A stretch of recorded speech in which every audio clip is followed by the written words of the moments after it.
Allora, abbiamo avuto un tavolo sull'assistenza familiare circa un anno fa e oggi abbiamo deciso di riproporlo con più forza, con la partecipazione delle istituzioni, e cioè dei due assessorati, sia quello al sociale che quello del lavoro.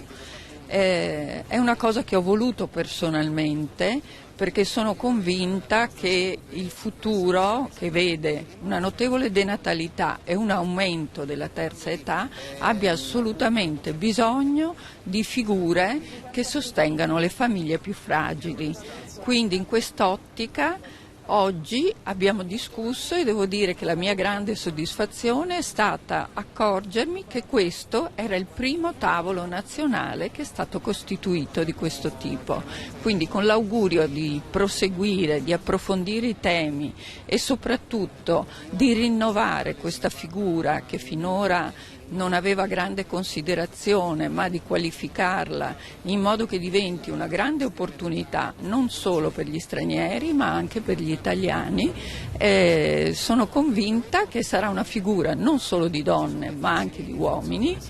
e ci attende quindi un futuro secondo me luminoso rispetto a questa attività che toglierà anche dalla disoccupazione parecchie persone.